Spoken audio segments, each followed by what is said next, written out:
Hi, I'm Sarah Allred, this Horticulture Coordinator at Ashton Gardens at Thanksgiving Point, home to one of the largest tulip festivals in the United States. Since every year we plant over 280,000 tulip bulbs, we know a little bit about planting tulips. So today I want to share with you a few tips about planting tulips in your own yard. Every year you enjoy our tulip festival in the spring, but all the magic happens in the fall when we plant the tulip bulbs.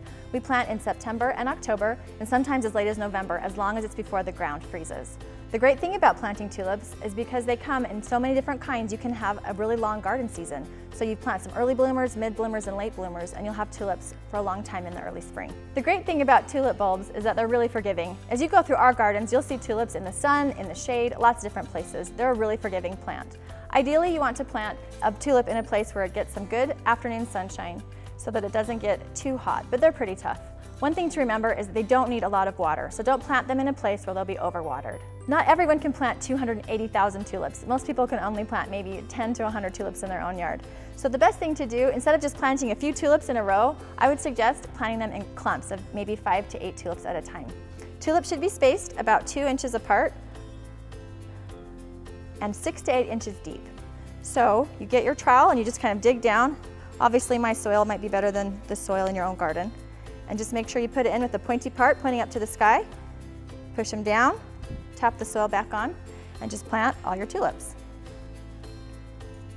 I'm planting in a container right now, which I don't recommend. It's hard to keep tulips alive. Sometimes they'll freeze too much if you're planting them in a container outside. But in your own yard, you'd be fine just planting a whole bunch of tulips close together.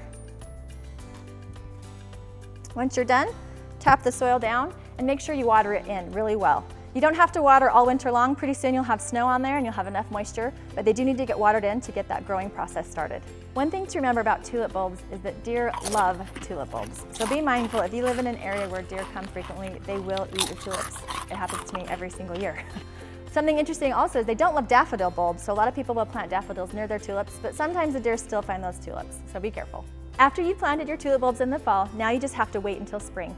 Tulips don't come up at a certain time every single year. It depends on the weather, the temperature, a lot of different factors. So don't be sad if you don't see them coming up when they came up last year. You'll start to see tulips poking out of the ground anytime at the end of February, March, even April, because there's the early, mid-season, and late bloomers. So just be patient. They'll come when they're ready. After you've enjoyed your tulips in the spring, it'll be time to deadhead. Deadhead means cutting back the spent blossoms. You can see that this blossom is now opened all the way, the petals are starting to curl up. It's time to say goodbye. So you need to cut it off. A lot of times, people want to cut just right up here, but if you do that, you're going to have this ugly stem right here. So the best thing to do is to come way down here, make sure you leave some of the leaves, and cut it. What you've done is you've left some foliage so that the tulip bulb can continue to photosynthesize and put more energy back into the bulb so that you have a beautiful flower next year. You might be tempted to cut it all the way down and cut all the leaves all the way off, but then you won't have a great tulip bulb next year and the flower won't be pretty. So make sure you leave the foliage up as long as you can stand it. I try to leave it up until it goes all the way brown. I would say at least 6 weeks if you can. Some people can't stand it, but if you want beautiful tulips again, you're just gonna have to make it through the brown stage. I hope you've enjoyed learning some tips to take care of your tulips and that you have a great time planting your own. Please be sure to like and subscribe and come back to Thanksgiving Point to get more inspiration for your own garden.